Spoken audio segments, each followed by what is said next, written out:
sekalipun masa sukar, akan Dia membawa aku ke puncak kemakmuran. Dia akan membawa aku ke puncak di dalam kehormatan, di dalam kebahagiaan. Martabatku akan diangkat tinggi-tinggi. Berbahagialah dia, ya orang yang merendahkan diri di hadirat Tuhan. Berbahagialah dia yang merendahkan diri di kaki Tuhan. Sekalipun masa sukar, waktu masa sukar diizinkan terjadi, tetapi tangan yang kuat Tuhan akan mengangkat saudara bagi setiap kita yang setia dan takut kepada Dia.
Kami bersyukur Bapa, saat pagi hari ini, mari Bapakku yang baik, Engkau mengurapi setiap kami. Engkau yang berbicara bagi kami semua Tuhan.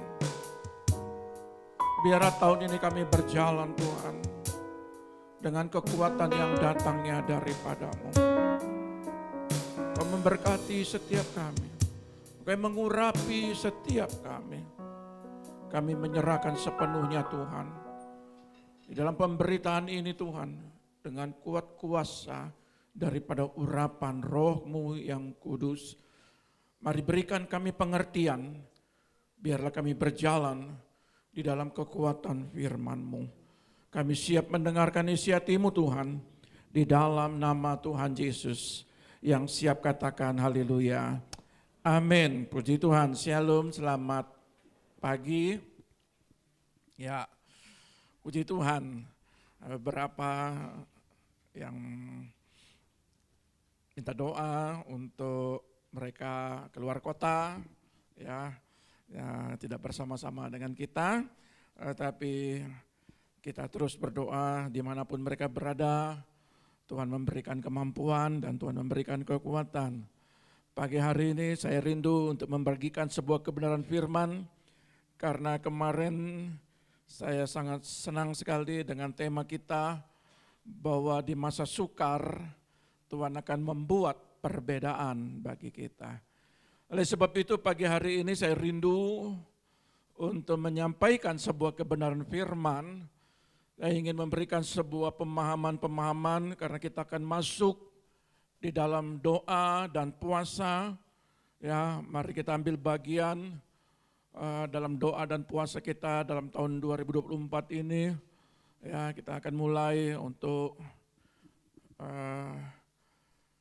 mengenal kekuatan Tuhan dalam kehidupan kita.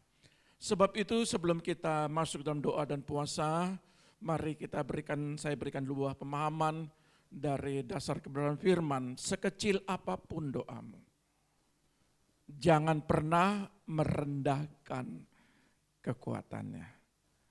Amin. Sekecil apapun doamu, jangan pernah merendahkan kekuatannya. Katakan amin sekali lagi. Nah, Bapak Ibu dan adik-adikku yang terkasih, kita akan melihat bagaimana peristiwa-peristiwa penggenapan akhir zaman. Saya mau sampaikan bahwa tanpa doa kekuatanmu tidak seberapa. tanpa doa, kemampuan kita terbatas. Ada orang yang berdoa berjam-jam. Lalu ada orang yang berdoa dengan singkat dan sederhana. Saya mau katakan, Tuhan menghargai. Bukan berarti saudara berdoa harus 5 jam, 7 jam. Itu yang dijawab Tuhan, bukan begitu. Ya, seberapapun engkau mengambil bagian dalam doa, yang Tuhan lihat pertama adalah sikap hati. Ya. Dan saya percaya bahwa Tuhan itu mendengar semua doa. Tetapi kalau saudara masuk dalam dimensi doa seorang pendoa, saudara masuk sekian menit, saudara masuk sekian jam, saudara masuk berjam-jam, kita akan lihat di dalam kitab Wahyu, bagaimana sih, apa sih dampak daripada doa itu? Bagaimana sih kekuatan doa itu?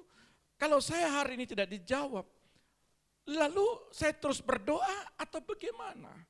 Saudara, kita akan banyak belajar pada pagi hari ini.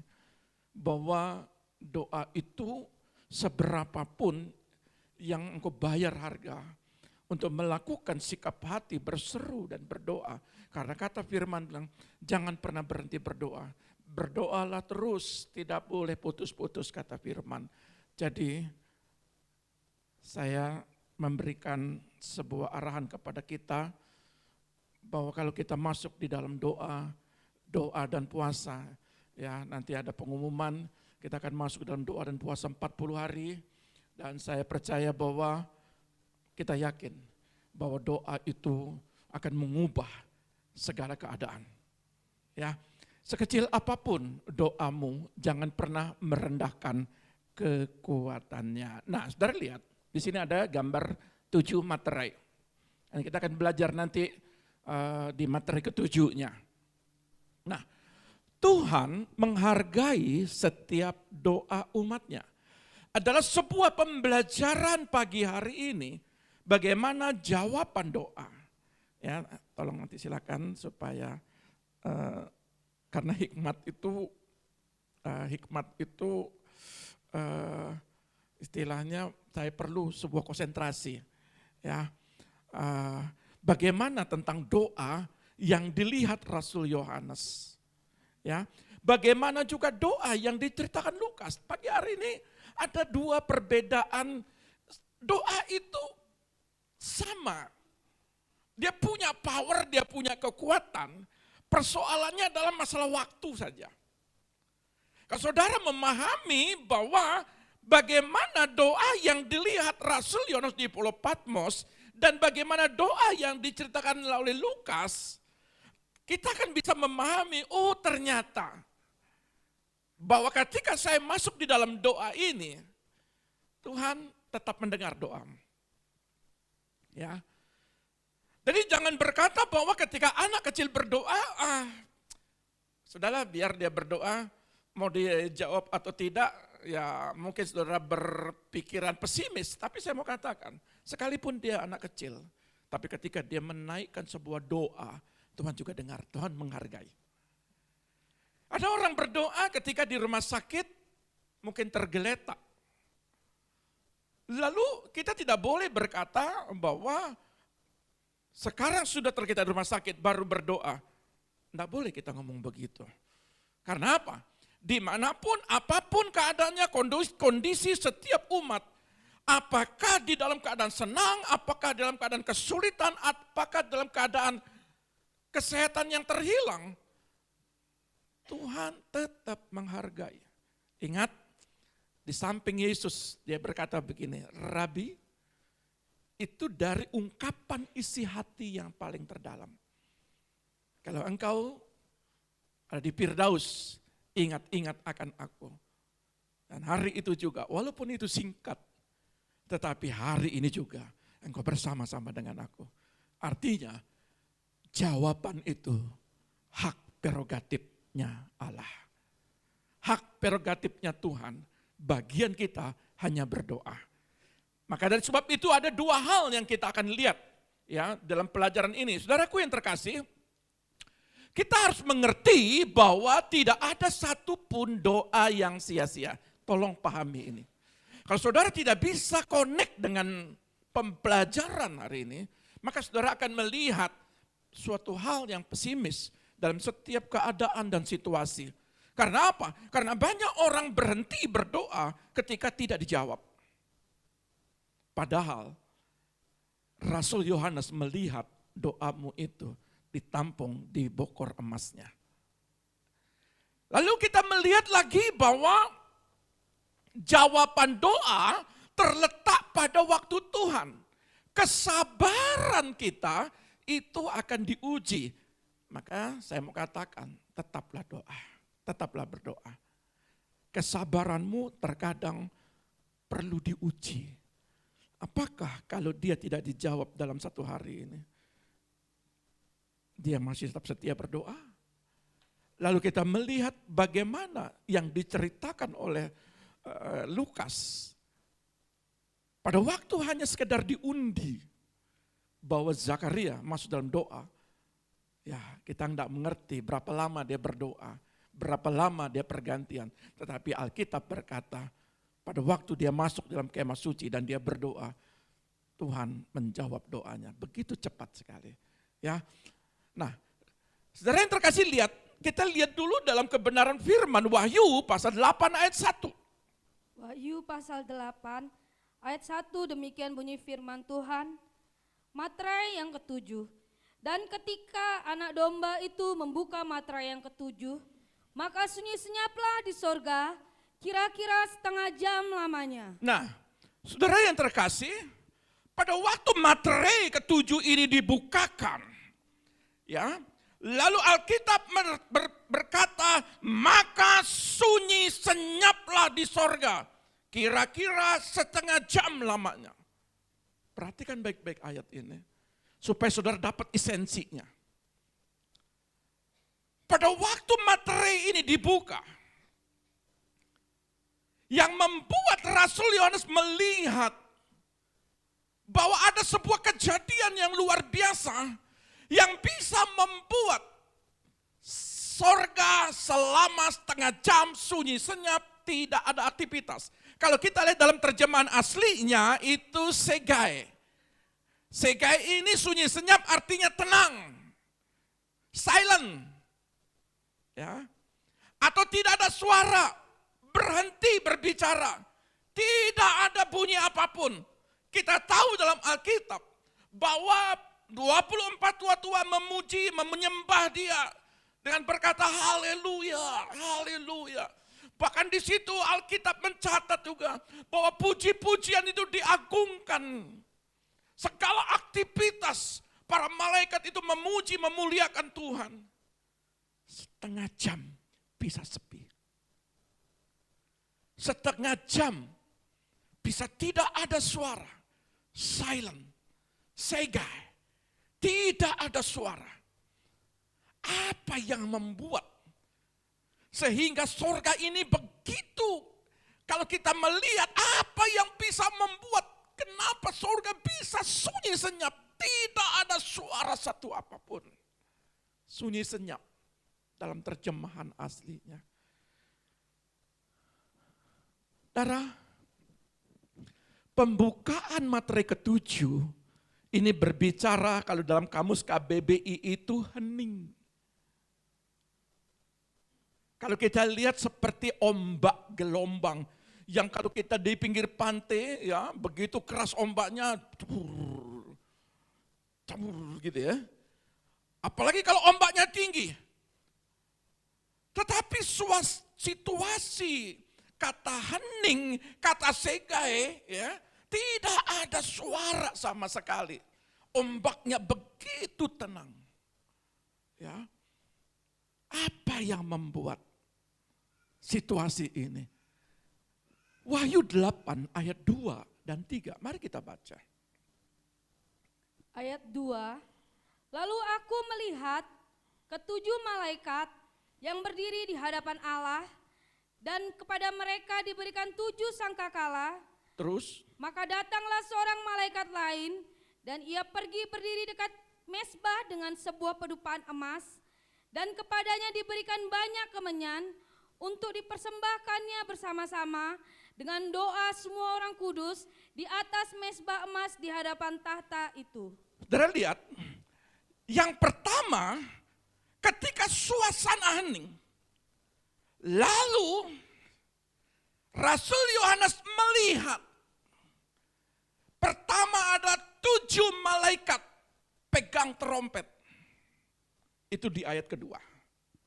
Saya tidak akan menceritakan bagaimana sangkakala ini ditiupkan oleh 7 malaikat ini.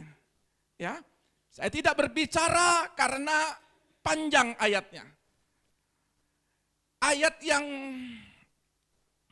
pasal yang ke-9, pasal 10, pasal 11 ini menceritakan bagaimana 7 sangkakala ini dibunyikan. Ya. Saudara lihat, tetapi ada ayat yang lain di ayat ketiga dia katakan, lalu 1 malaikat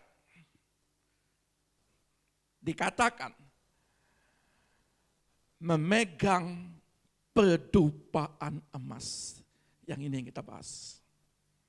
Saya tidak bahas ayat ke-6-nya, karena itu bicara trompetnya, sangkakalanya. Tapi membuat perhatian saya adalah di ayat ketiga, ayat keempat, ayat kelima dari Wahyu 8 ini. Berbicara apa? Dari Rasul Yohanes melihat ada berarti 7 malaikat yang satu pegang sangkakala, 1 malaikat yang lain memegang pedupaan emas.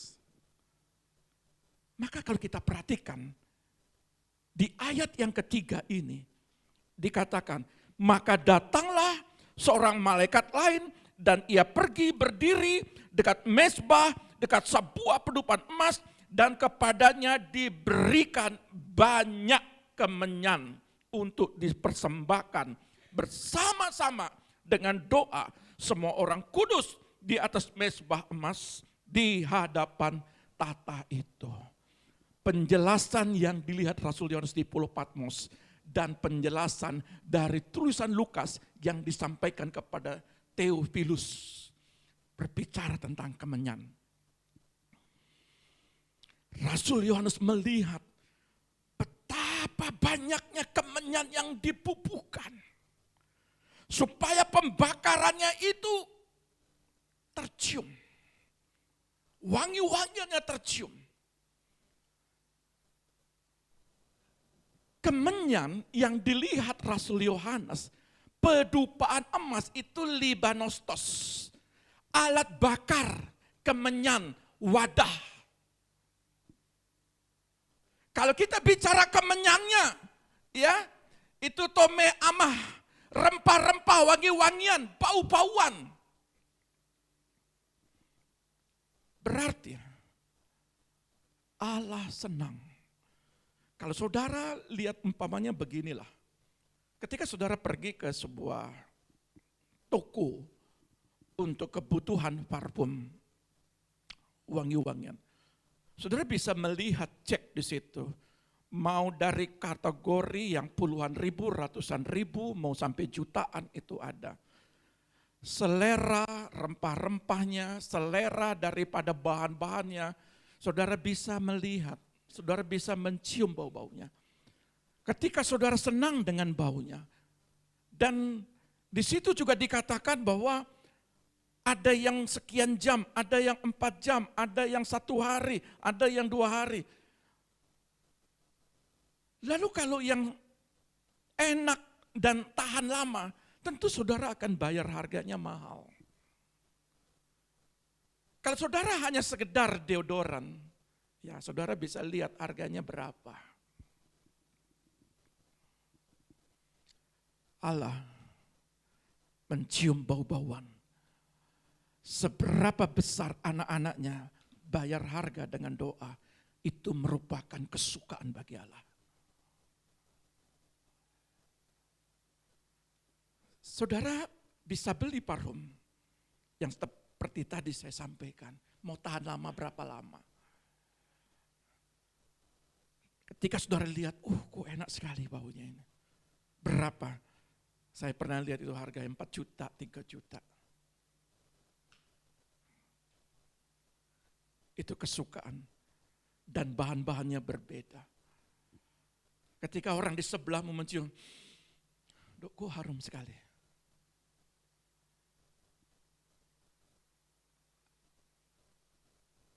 Kata tome amah ini, wangi-wangian dari kemenyan yang dipersembahkan. Semakin banyak kemenyan ini dipersembahkan, maka harumnya disukai oleh Allah. Saya tidak berbicara tentang kemenyan yang ada di muka bumi, pedupaan yang dipakai di muka bumi. Ini sebuah ilustrasi. Kalau dulu di koma suci, iya. Tapi sekarang di dalam pengertiannya, kemenyan itu di dalam Alkitab Wahyu pasal 5 ayat 8. Apa arti kemenyan itu? Wahyu pasal 5 ayat 8, demikian bunyi firman Tuhan. Ketika ia mengambil gulungan kitab itu, tersungkurlah keempat makhluk dan ke-24 tua-tua itu di hadapan anak domba itu. Masing-masing memegang satu kecapi dan satu cawan emas, ya, penuh dengan kemenyan. Itulah doa orang-orang kudus. Itulah doa. Jadi doa itu merupakan harum semerbak yang disukai oleh Allah. Di samping dia melihat. Makanya pada waktu Nuh, setelah air bah itu selesai, ya, pada waktu dia turun, korban bakaran dipersembahkan. Dan Allah mencium sebuah korban persembahan. Korban persembahan yang paling Allah sukai adalah pujian penyembahanmu di dalam doa. Itu wangi-wangian yang mahal harganya. Ya, sebab itu saya mau katakan begini. Di ayat yang keempat, Wahyu 8 ayat 4. Ayat 4. Maka naiklah asap kemenyan bersama-sama dengan doa orang-orang kudus itu dari tangan malaikat itu ke hadapan Allah.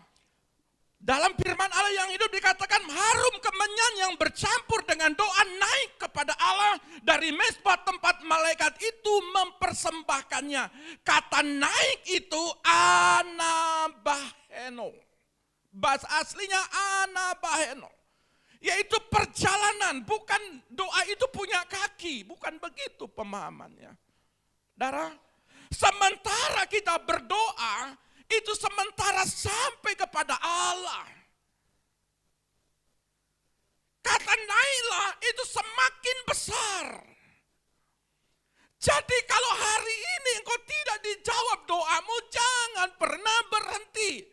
Karena itu adalah sebuah perjalanan doa yang sampai kepada tata Allah.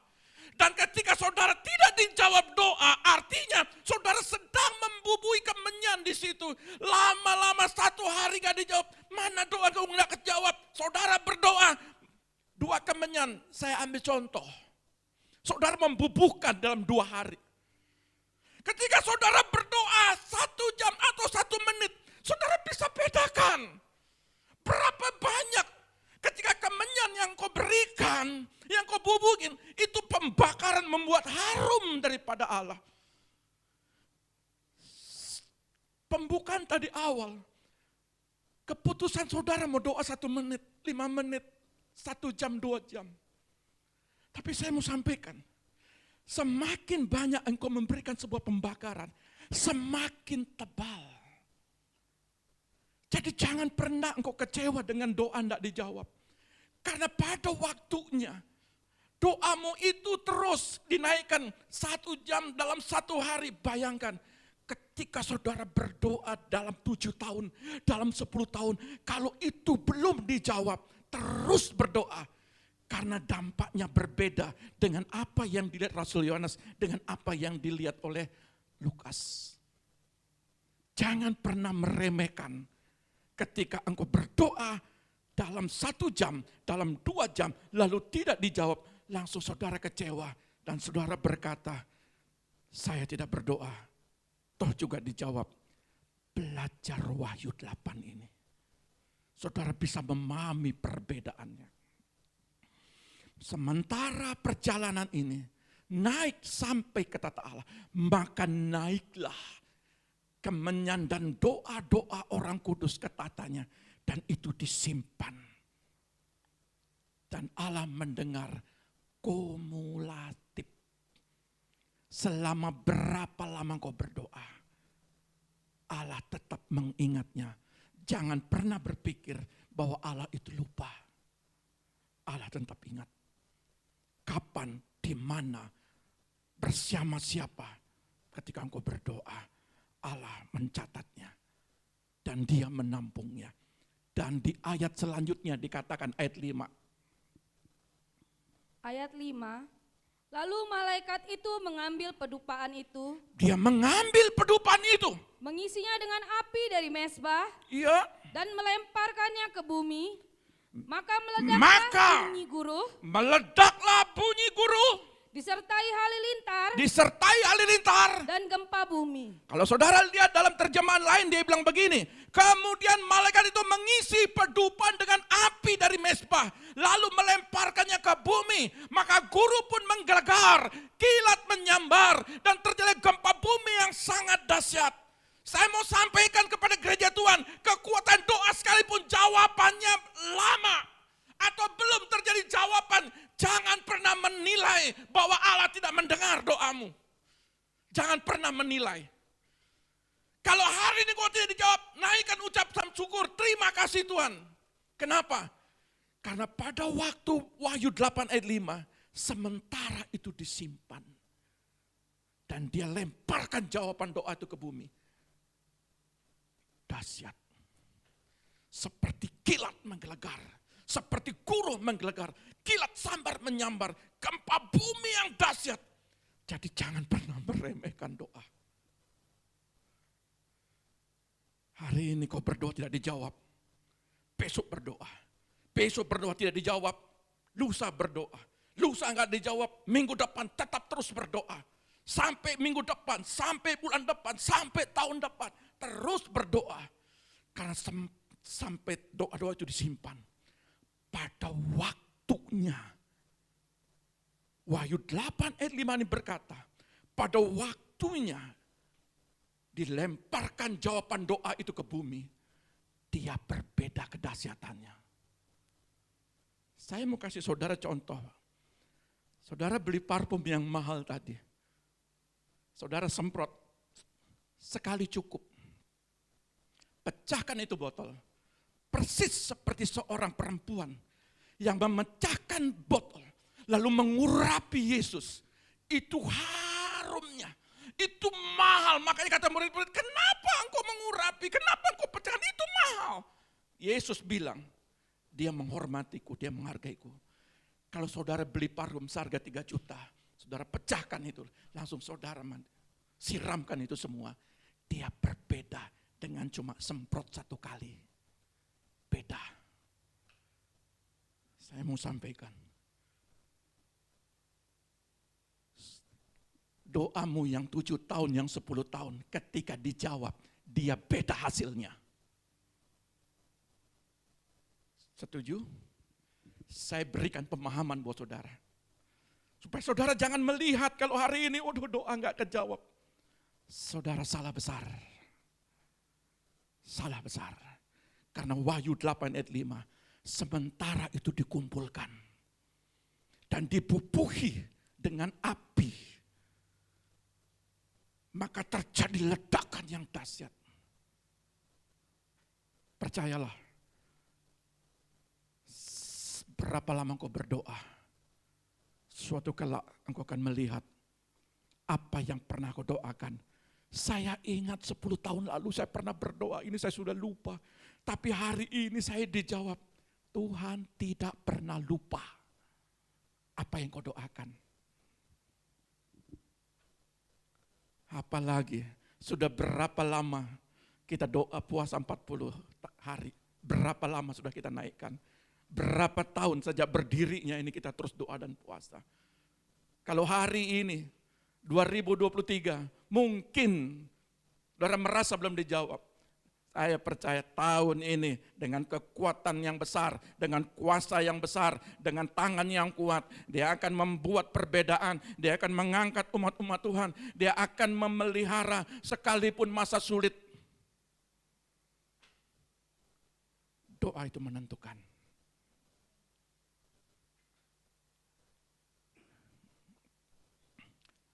Kemenyan yang diceritakan Lukas, ini perbedaannya. Ya. Mari kita lihat dalam Lukas 1 ayat 3 dan 4. Ini adalah sebuah cerita yang mana ketika Lukas menyusun ya, sebuah buku yang dia dengar dari beberapa orang. Ya. Kalau di ayat pertama ini dikatakan Theophilus yang mulia, banyak orang ya, telah berusaha menyusun suatu berita tentang peristiwa-peristiwa yang telah terjadi. Tolong ayat 3-nya. Lukas pasal 1 ayat 3, demikian bunyi firman Tuhan. Karena itu, setelah aku menyelidiki segala peristiwa itu, dengan seksama dari asal mulanya, aku mengambil keputusan untuk membukukannya dengan teratur bagimu, supaya engkau dapat mengetahui bahwa segala sesuatu yang diajarkan kepadamu sungguh benar. Kalau Rasul Yohanes itu melihat kejadian dan penggenapan di akhir zaman ini. Rasul Yohanes melihat bagaimana rahasia 7 materai ini disingkapkan. Dan dari dua kelompok, satu kelompok ini 7 malaikat, satu kelompok ini 1 orang malaikat. Ya, ini menyampaikan sebuah berita tentang doa. Lalu berbeda dengan Lukas. Lukas ini mengamati bagaimana kejadian demi kejadian. Lukas tidak hanya sekedar mendengar, tetapi dia membuktikan. Makanya ayatnya berkata, namun demikian saya rasa sebaiknya semua itu ditelaah kembali dari permulaan. Jadi setiap kejadian, Lukas ini bukan sekedar tulis, bagikan, beritakan. Ada banyak orang kesaksian memberitakan Tuhan baik, Tuhan jawab. Tapi Lukas cek, benar enggak saudara diberkati? Benar enggak? Apa yang menyebabkan saudara diberkati? Lukas cek baik-baik.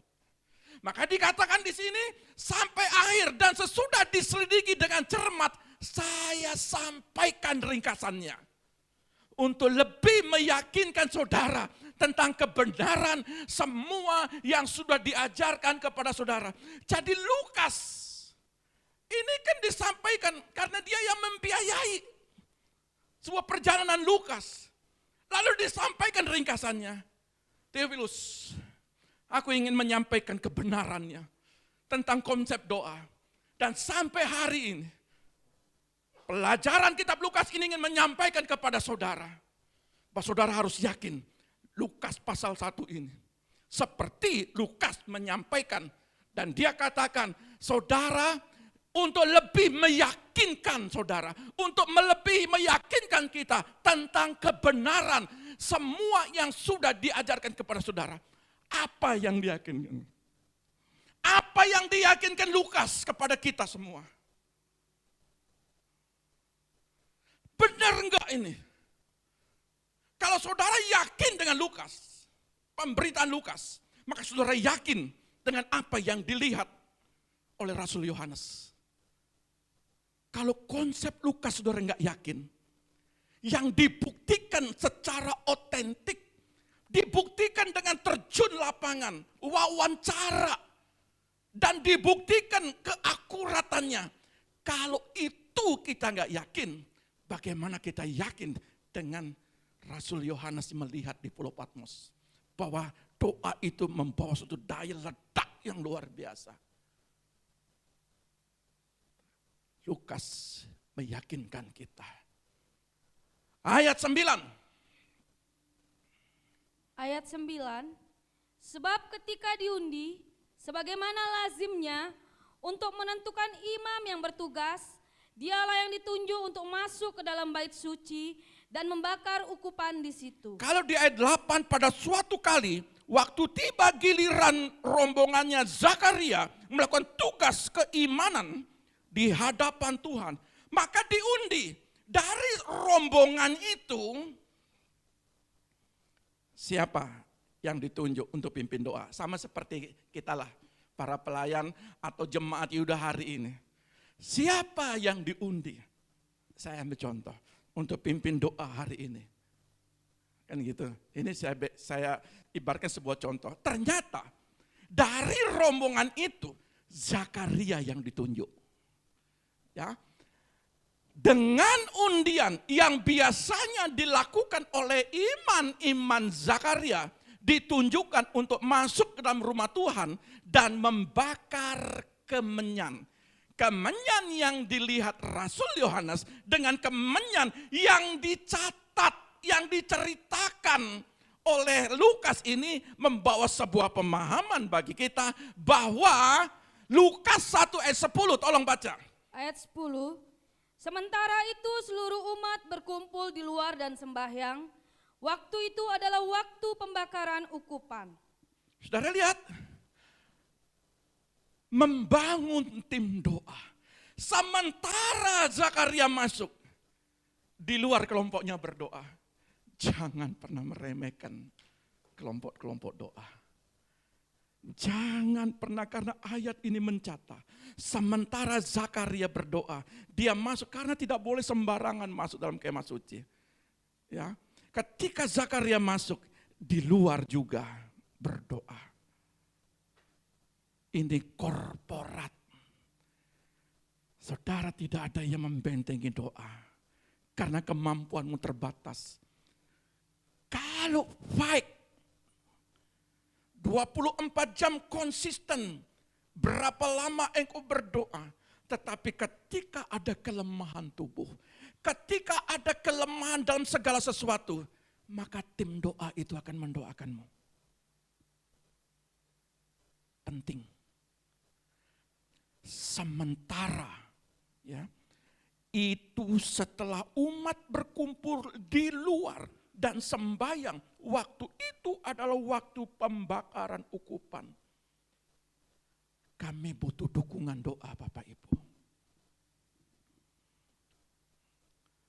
Ya. Jadi yang membuat saudara berhasil, catat baik-baik. Karena ada pendoa di rumahmu. Karena ada pendoa. Sekecil apapun anakmu berdoa. Sekecil apapun istrimu berdoa. Sekecil apapun suamimu berdoa. Sekecil apapun orang tuamu berdoa. Itu juga menentukan perjalanan siklus keluargamu. Ya. Jadi betapa pentingnya membangun doa. Dan kalau kita lihat di ayat 11, ayat 13. Ayat 11, maka tampaklah kepada Zakaria seorang malaikat Tuhan berdiri di sebelah kanan mezbah pembakaran ukupan. Melihat hal itu, ia terkejut dan menjadi takut. Tetapi malaikat itu berkata kepadanya, jangan takut hai Zakaria, sebab doamu telah dikabulkan, dan Elisabet istrimu akan melahirkan seorang anak laki-laki bagimu, dan haruslah engkau menamai dia Yohanes. Dari lihat, ketika dia berdoa, ada kepastian jawaban. Ketika Zakaria ini berdoa, dari lihat, ketika dia membakar kemenyan, membakar kenyaman ukupan di situ. Lalu di luar juga ada yang mendopang dia dalam doa. Ketika saudara berdoa dalam pekerjaan, ketika saudara berdoa dalam usaha, ketika saudara berdoa untuk anak-anak saudara, ketika saudara berdoa untuk kesehatan saudara, ada tim-tim doa juga yang berdoa bagi saudara. Lihat hasilnya. Apa dia bilang? Ya. Maka tampaklah kepada Zakaria seorang malaikat Tuhan berdiri di sebelah kanan mezbah pembakaran ukupan, pembakaran kemenyan itu. Jadi Rasul Yohanes melihat di dalam sebuah penglihatan bagaimana orang yang membakar ukupan. Di situ Rasul Yohanes menyampaikan, Tetapi Lukas menyampaikan hal yang sama. Ketika Zakaria berdoa, ketika kita berdoa, memang saudara tidak bisa melihat di kananmu, di kirimu, apakah ada malaikat di sebelahmu. Tetapi Lukas mencatat, ketika Zakaria ini berdoa, dan itu dia tanya, betul enggak Zakaria itu ada berhadapan dengan malaikat? Lukas tidak sembarang omong. Dan dia mencatat, dia buktikan itu, kebenarannya, keakuratannya. Jadi saya mau sampaikan, ketika saudara berdoa, ya, di situ malaikat Tuhan akan memberikan sebuah pengertian bagi kita begini. Bahwa Allah mengutus malaikatnya. Jadi saya mau katakan ayat ini, bukan karena malaikatnya yang menjawab doa, tetapi Tuhan mengutus untuk melihat, walaupun Roh Kudus itu ada dalam diri kita, fungsinya berbeda-beda. Di dalam diri kita ketika kita berdoa, maka roh dalam diri kita itu menyampaikan keluhan-keluhan kita. Roma mencatat. Tetapi fungsi malaikat juga ada. Dia memperhatikan. Dia menyampaikan, sama seperti malaikat Gabriel, menyampaikan pesan-pesan Tuhan. Maka dikatakan di sini, Zakaria, doamu dijawab. Memang cepat, tapi jangan beranggapan doa yang lama lalu kita kecewa. Maka saya akan pakai di dalam kitab Wahyu, ketika saudara belum dijawab terus berdoa. Sementara itu saudara naik terus, sampai mengepul terus, sampai berapa hari, berapa minggu, berapa tahun engkau berdoa. Itu ibarat 2024 ini saudara akan lihat. Kalau saudara enggak percaya ini, sama seperti Lukas melihat, memperhatikan apa yang diceritakan, dia sampaikan. Hari ini juga doamu dijawab, puji Tuhan. Tapi ketika saudara masuk dalam doa, ada perbedaan. Ketika saudara doa masuk di dalam hadirat, masuk di dalam kuasa puasa, Niniwe bisa berubah.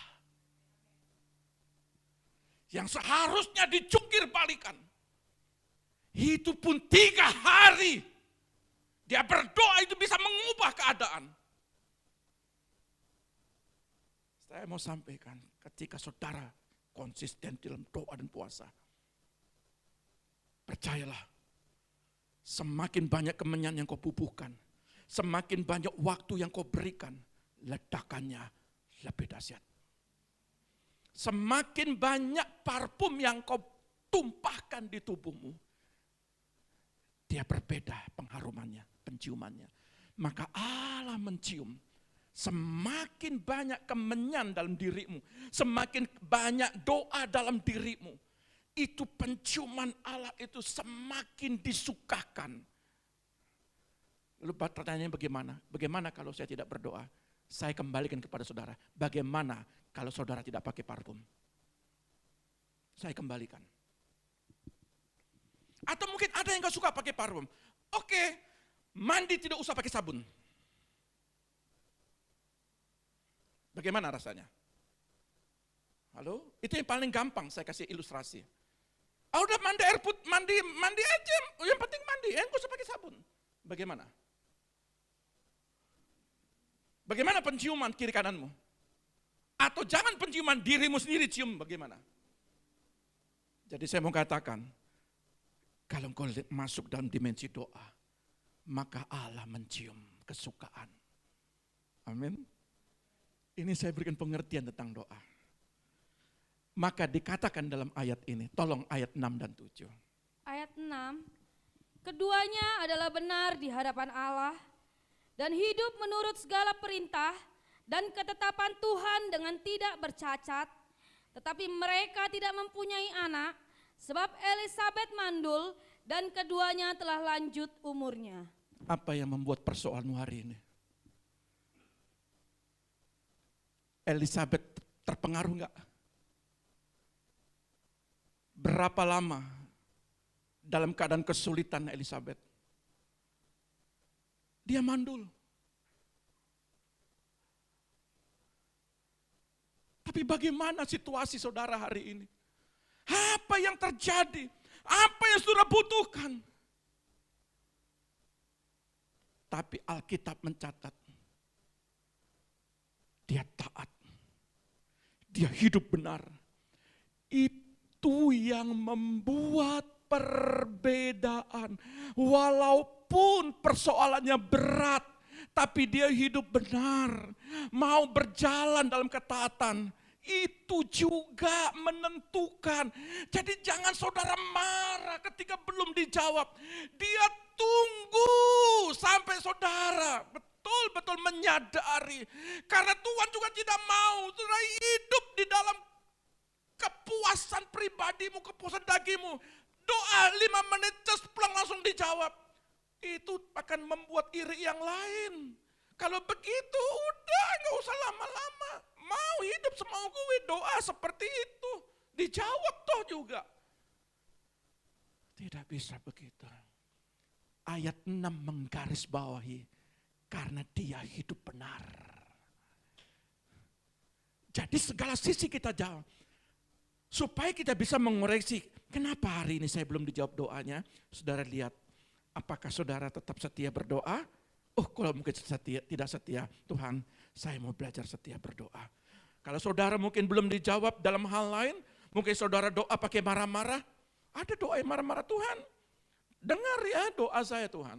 Kalau Tuhan nggak dengar doa saya, awas Tuhan. Nah itu kan, itu sulit dijawab. Ya, itu sulit. Apalagi kalau bilang Tuhan, kalau Tuhan nggak mau dengar, ayo Tuhan, utus malaikatmu, jangan satu seperti Zakaria, 10 Tuhan. Itu doa marah.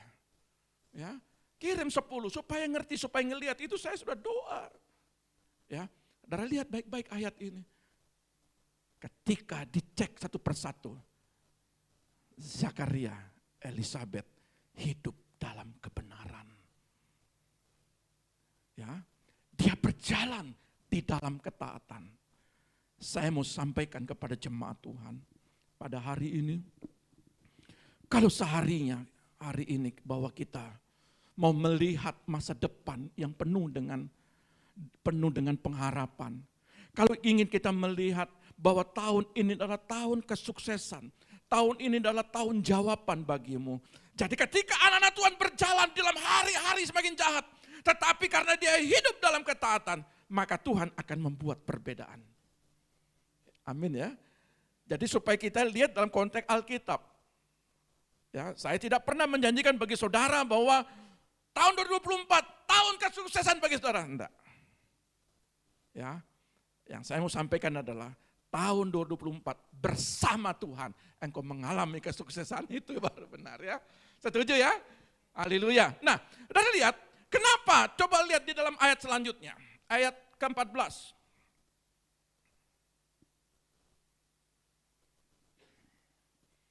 Dari Lukas pasal 1. Ayat 14. Engkau akan bersukacita dan bergembira, bahkan banyak orang akan bersukacita atas kelahirannya itu. Terus 15. Sebab ia akan besar di hadapan Tuhan, dan ia tidak akan minum anggur atau minum keras, dan ia akan penuh dengan Roh Kudus mulai dari rahim ibunya. Mulai dari rahim ibunya.